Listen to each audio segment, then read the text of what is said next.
We gotta take a night train to the default city to rock out this fucking ancient walls. We gotta take a night train to the default city to make the streamers turn down in reverse. We gotta take oh, dirty night train, yeah. We gotta take oh, dirty night train.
I don't mean no disrespect, but no way.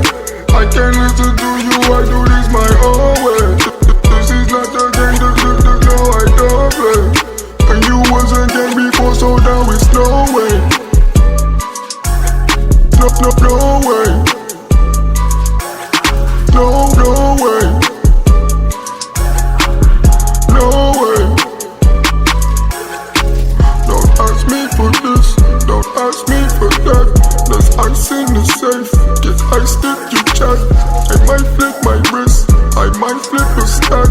I might steal your chick and then give her back. No, don't ask me for nothing, no, I'll tell you no way. Cause I know who's fake and who's really here to stay. This is not a game I did not come to play. And you should know my answers already, no way. I don't mean no disrespect, but no way. I can't listen to you, I do this my own way. This is not a game, no, I don't play. And you wasn't game before, so now it's no way. No way. No way. No way. No, don't ask me for nothing, no, I'll tell you no way. Cause I know who's fake and who's really here to stay. This is not a game I did not come to play. And you should know my answers already, no way. Don't ask me for that, there's ice in the safe. Get ice if you chat. I might flip my wrist, I might flip a stack. I might steal your chick and then give her back. I don't mean no disrespect, but no way.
se réunissent pour accorder une prolongation de cet état d'urgence. Et le gouvernement a proposé aux parlementaires de statuer, de voter un état d'urgence jusqu'au 16 février. Hier soir, dans l'hémicycle, on a tous voté ensemble contre cette prorogation de l'état d'urgence au-delà, en fait, du 14 décembre. Le 14 décembre, l'état d'urgence devait prendre fin. Alors je dis devait parce que comme ça a déjoué tous les plans du gouvernement, parce qu'il s'agit vraiment d'une stratégie qui n'est pas pour le bien de la population, mais qui est vraiment pour contraindre cette population et restreindre les libertés fondamentales. Le ministre de la Santé, qui était absent, est arrivé dans l'hémicycle. Monsieur Véran arrivant, il a fait ce qu'on appelle les votes bloqués.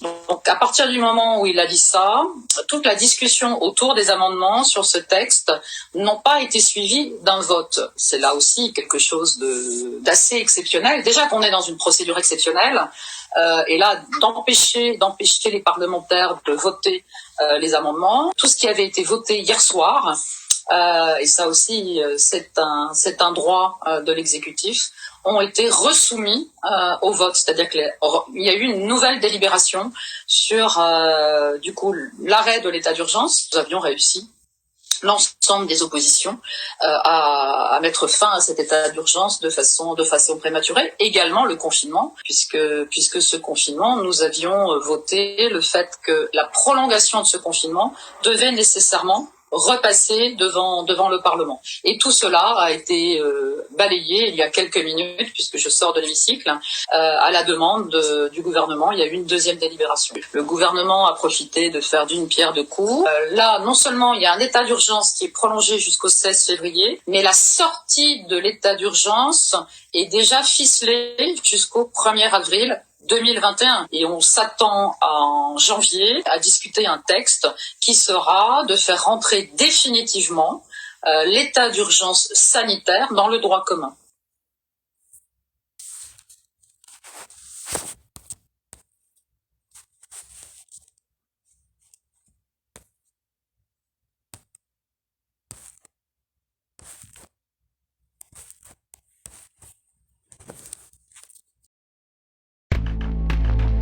Today, what happened when a powerful hacking tool was sold to governments around the world?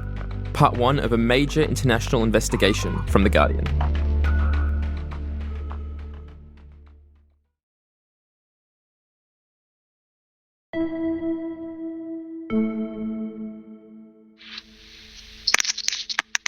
Hello.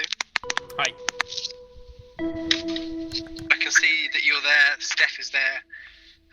Martin is there, Mike Safi's there. We're waiting for David Pegg and Dan Sabat and Sam Cutler. So I think we have everyone we need to kick off.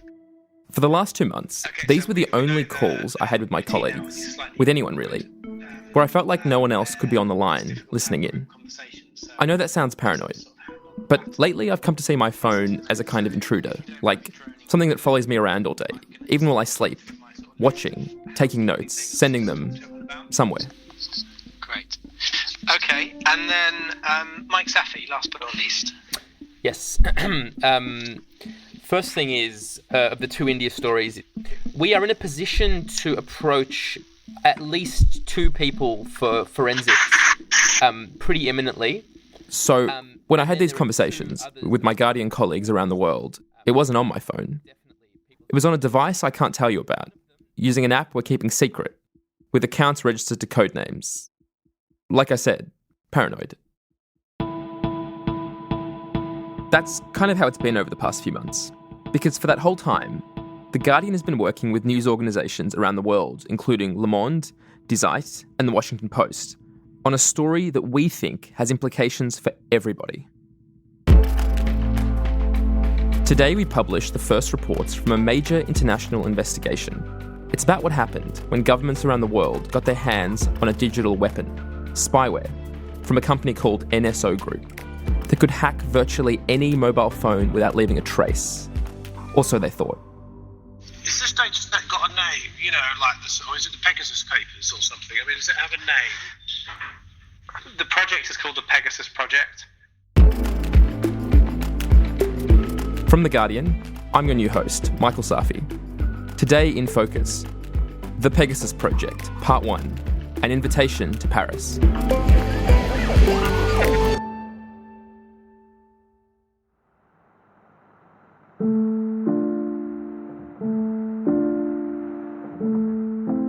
A few months ago, The Guardian was messaged by French journalists from an organisation called Forbidden Stories.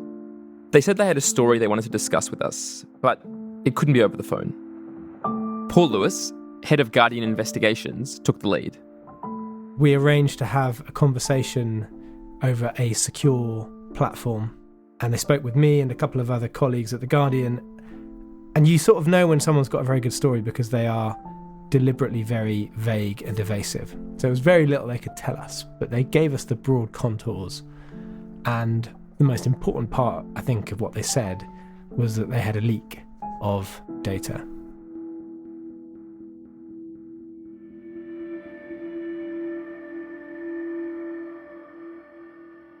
The only way our friends at Forbidden Stories were going to tell us any more details were if we went to meet them in person in Paris. It's not a particularly easy thing to do in the midst of a pandemic, but we found a way to do it. Paul put a team together, including me. I was briefed that the data appeared to come from clients of NSO Group. I had done a little bit of work on them, but I didn't know much. I knew they were an Israeli company and the biggest players in a secretive multi-billion-dollar industry selling hacking tools to countries like Saudi Arabia and the United Arab Emirates.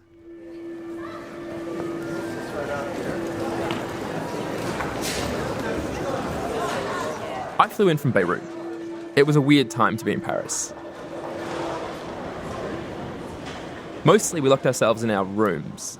Cafes and shops were still shut, there was a curfew and the streets were pretty empty. It was like that film 28 Days Later, but with Deliveroo. I went to meet my colleagues who had come to France. There was Paul, wearing an intense expression that I thought was just anticipation for what we were about to see. Later I'd realise that's just Paul. And there was a journalist called Sam Cutler, this tech genius. People call him a digital Swiss Army knife, but sometimes his methods are a bit more low-tech. In a recent investigation, during lockdown, the office was empty and we couldn't send secret files over the internet, so Sam personally cycled them around London.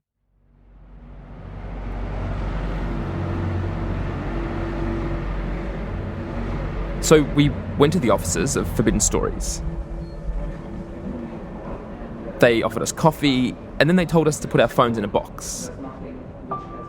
And then they took the box away and put it in another room. So we were sitting there in the tiny office of what looked like a tech startup, but we were about to see something that we suspect even the most advanced intelligence agencies didn't know existed. There was a laptop. Passwords, lots of them. Various secure protocols. But then, finally, we were in. And I remember looking at what was a stream of phone numbers with different country codes all over the world. Tens of thousands of phone numbers. And these phone numbers belonged to people who had been selected by customers of NSO in advance of a possible hack. These customers were governments who had bought NSO spying software, Pegasus. Well, I think the first thing people need to know about Pegasus is that if you've been hit by it, you won't know it. It's silent. Stephanie Kirsch-Gassner is an investigative reporter with The Guardian, based in Washington. She was the other person with us in Paris. She flew in from DC a couple of days later. If you're hiding something, you definitely don't want Steph on your case. She never stops. I'm not even sure she sleeps. I'll text her sometimes on the other side of the world saying, I know it's after midnight where you are, don't reply to this until the morning. And then I see those 3 dots and she replies. She's broken some of the highest profile stories about the surveillance industry. Do you remember the story about how Jeff Bezos got his phone hacked? We're learning new details of an extraordinary claim that Amazon CEO Jeff Bezos' phone was hacked by Saudi Arabia. The Guardian reports an investigation ordered by Bezos. Over the last couple of years, Steph has become very, very interested in NSO Group and how their Pegasus spyware infects phones. You might have a missed call on your phone and you might think it's weird, or you might have clicked on a message that says there's a delivery coming to your house. If you've unintentionally, invited Pegasus into your phone by clicking on that, it basically means you've invited a foreign government to be inside your phone. And that means they can listen to your phone conversations. They can look at your photos. They can read your messages. They can get your address book. If you are holding a phone that's been infected with Pegasus and you're walking around, whoever is in that phone, whoever is monitoring that phone will know exactly where you are. And if you think you're protected because you use Signal or WhatsApp or Telegram, you will be wrong, because none of that will protect you because they're already inside your phone. So all that's pretty bad. But I actually think one of the scariest features, because it's essentially a malware that is allowing an outsider to remotely control your phone. And so that means they can also press the recorder on and off. So if you're in a meeting or wherever you are, even if you're, in your home having a conversation with your family at dinner, that phone can be turned on and off and can be recording your conversations. Whenever someone explains what Pegasus can do, how powerful it is, genuinely, it's terrifying. That it could take my messages, be looking at my pictures, reading my emails, literally seeing where I am at any point in the day. I'd be a little red dot moving around on a map on the screen of someone spying on me. And I ask myself, how is a private company allowed to sell this? NSO's answer is that there are bad guys out there, and this tool helps catch them. So I think the best quote from NSO's perspective is from an executive who's now no longer at the company. But she said, this is for the bin Ladens of the world. It's not a mass surveillance tool, and it's here in order to fight the bin Ladens of the world. I visited Ground Zero yesterday here in New York, and I was thinking to myself, what if this technology was available before 9/11? How many lives could have been saved by having the ability to get into the encrypted messages of terrorist attacks? That is how this product is sold. You can buy our product, license our product. We will only sell it to governments and law enforcement agencies. And we will do, due diligence to make sure those are good customers and aren't going to abuse our product. I need to summarize what NSO does. I think in a bottom line, NSO saves lives. This is what we do. If I go a bit deeper, we're a software company and we develop... The company has said, several times that they have saved thousands and thousands of lives, that the use of this technology by law enforcement officials has saved lives and has stopped bad things from happening. But they don't offer really any details of what those things are, but it's repeated a lot. And what you always get covering this company is this sort of, we do all these great things, but we can't talk about them. It might be true that Pegasus helps to catch terrorists and criminals, and we don't hear about it. But the problem for NSO Group is, what we do hear about is the way Pegasus can be abused. The most infamous allegation involves a friend of Washington Post journalist Jamal Khashoggi, who was murdered in 2018. A US intelligence report has concluded that Saudi Crown Prince Mohammed bin Salman personally approved the murder of the exiled journalist Jamal Khashoggi in 2018. He was killed while visiting the Saudi consulate in the Turkish city of Istanbul. The declassified report says the prince approved a plan to either capture or kill Khashoggi, who had criticized the Saudi regime. In that case, Saudi Arabia is accused of using Pegasus to spy on Omar Abdul Aziz, a Saudi dissident who was a close associate of Khashoggi. NSO Group have always denied their software had anything to do with that murder. I think it's about, in that case and in so many others, about the government kind of keeping track of people who might be causing trouble, or keeping track and trying to get an edge on understanding what activists are doing, what journalists are writing about, who's talking to them, who their sources are. There isn't any limit of really what can be done with a tool like this. So, a lot of people call it a weapon. And I agree that it's a weapon. It's definitely a weapon technically because it goes through an export process in Israel, which is for weapons. But some people sort of scoff at it because obviously targeting Pegasus to a phone isn't gonna flatten a a city the way that a bomb would. But it creates so much invisible damage that's not immediately apparent. One thing that some of these researchers I talk to say a lot is this is a product that really invites abuse. It's hard to almost not abuse it because it's such great power. Coming up, a leak of tens of thousands of phone numbers pointing to a trail of abuse.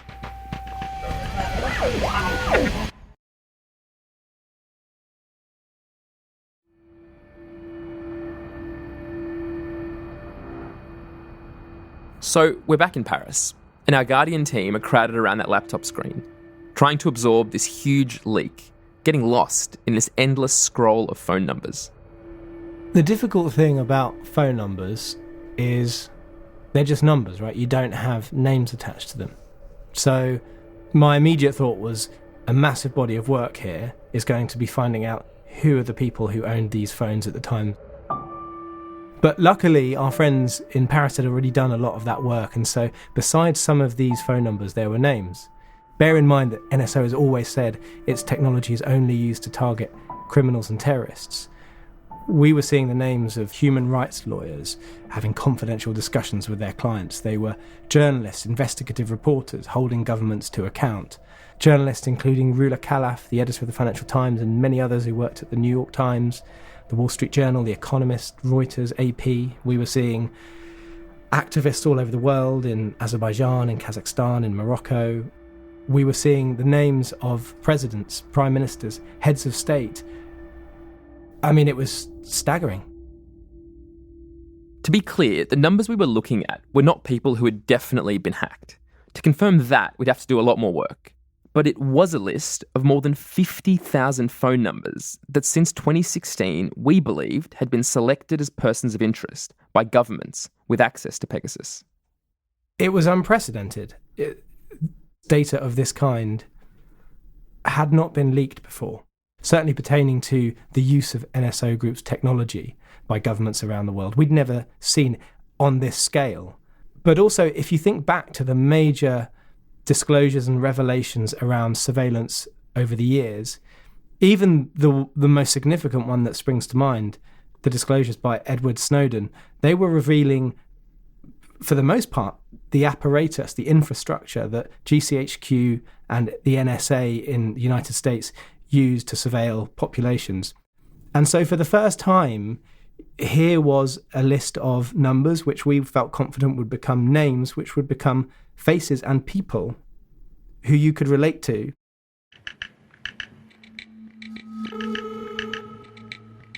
Everyone's reaction when they first saw this data was a little different. I was thinking, whoa, here were the numbers of some of the most powerful people in the world, and their phones had potentially been compromised. Some of their most sensitive conversations could have been bugged. We believe the data showed us at least 10 different government clients, including Saudi, the UAE, Hungary, India, Mexico, Rwanda, not all countries with great human rights records. So I was astonished. I just wanted to get started. When Steph saw it, though, she seemed worried, like there was suddenly a lot of weight on her shoulders. You just have to realize that in order to write some of the stories that I did in the past, of just trying to confirm that someone had been targeted, that an individual had been targeted, it was like weeks and weeks of work. These are not easy stories to get. And that's, a targeting of one person. And so suddenly I'm looking at actual records. This was not, a few dozen numbers. Frankly, we would have gone to Paris for a few dozen numbers because it's that important. But these were thousands, tens of thousands. What felt really kind of overwhelming as a reporter is how we could possibly do justice to this treasure trove of information. And so to me, as excited as I was almost also very overwhelmed from the first moment because there's a real sense of responsibility. But Steph also thought maybe this time something would change. It felt like a lie was really being exposed for the first time in a way that there was never going to be a way to explain it away with some PR campaign. Paul was already thinking about the challenges ahead, running an international investigation in the middle of a pandemic across more than a dozen media organisations where no one could freely use their phones, and any mistake might blow the investigation, or worse, put people in danger. You know, a mobile phone for a journalist is like an indispensable tool. We use them all day, every day, not just for emails or private messaging, phone calls. I mean, you know, it's like not using a notepad or a laptop. I mean, it was really difficult to get our head around how we would operate without recourse to our phones. We've had to adopt a great deal of techniques, precautions that I think we haven't done on this level since the Edward Snowden disclosures in 2013.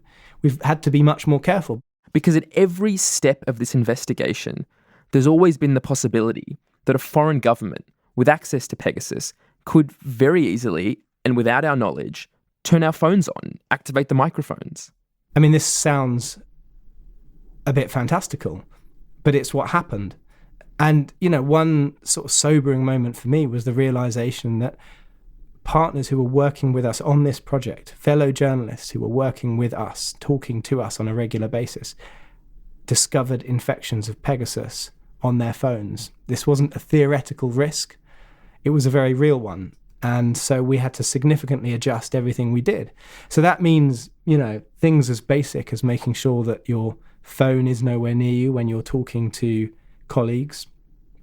Every time I spoke with our head of legal, Jill Phillips, who is indispensable to an investigation like this, we went for a walk in the park and left our phones behind. I ended up, for the duration of this project, putting all of my phones between two mattresses in my spare bedroom. Okay, that does sound a little paranoid, but maybe now you understand how it got to this. But don't think this is just a story about journalists. What we saw in Paris has much wider implications. If you've got a mobile phone, you should be worried too. Our phones are like extensions of our human body these days. You know, they're never beyond a quick grasp or quick reach. They're on the table, or they're on your desk, or they're on the sofa. They're there all the time. And if they're turned into listening devices, they'll capture everything. I mean, it's you don't want to overstate these things, but it is genuinely a level of surveillance that was beyond anything that even George Orwell imagined in 1984. It's become part and parcel of the lives we live, and we can't live our lives without them. That's the bind. That's the problem. In statements issued through its lawyers, NSO denied what it said were false claims made about the activities of its clients, but said it would continue to investigate all credible claims of misuse and take appropriate action. It said the leak of records could not be a list of numbers targeted by governments using Pegasus, and described the 50,000 figure as exaggerated. Tomorrow, the story of a small group of cyber defence researchers playing cat and mouse with NSO Group for the past 5 years. But who's the cat and who's the mouse? That's all for today. Every few hours, The Guardian and its partners are publishing news stories from this project. Some of the initial revelations include a report by Guardian journalist Sean Walker on how Viktor Orban's government in Hungary, an EU member state, used Pegasus against both investigative journalists and a circle around one of the country's last remaining independent media owners.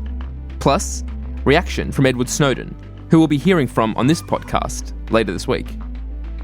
The Pegasus project has been reported by Stephanie Kish-Gussner in Washington, Paul Lewis, David Pegg, Dan Sabat, and Sam Cutler in London, Nina Lacani in Mexico City, Sean Walker in Budapest, and Angelique Chrysophus in Paris, and me, Michael Safi. This episode was produced by Josh Kelly, music and sound design by Axel Kakoutié.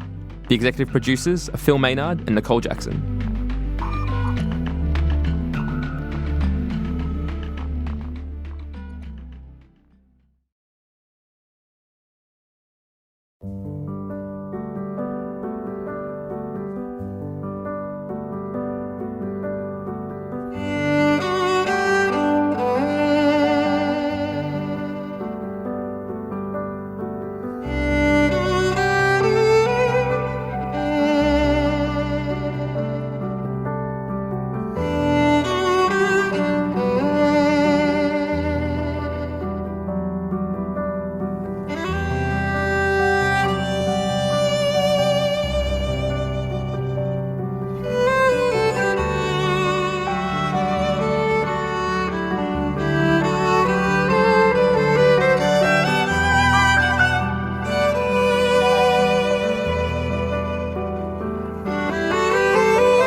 Today, what happened when a powerful hacking tool was sold to governments around the world? Part 1 of a major international investigation from The Guardian.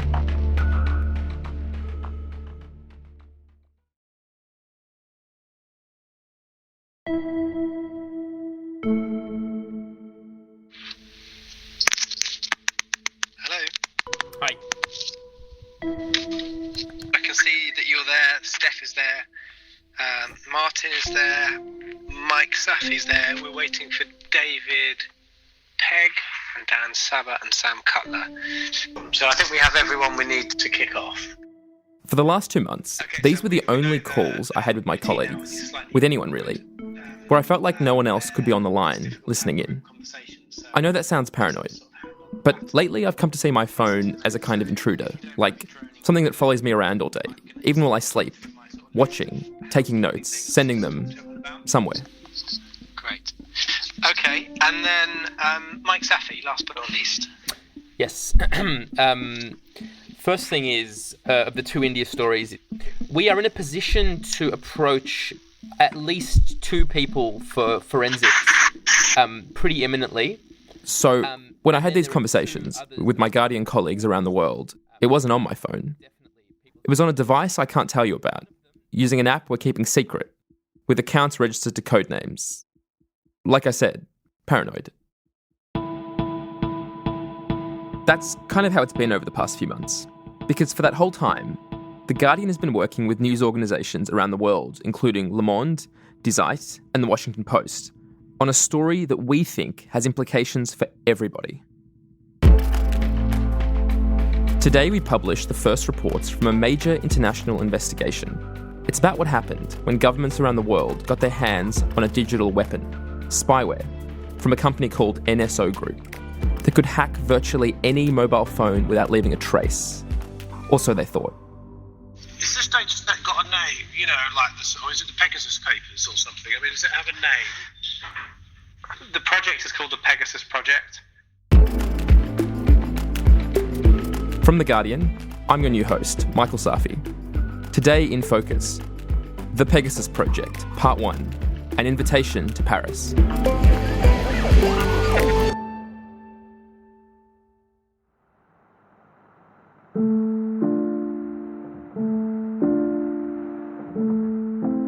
A few months ago, The Guardian was messaged by French journalists from an organisation called Forbidden Stories.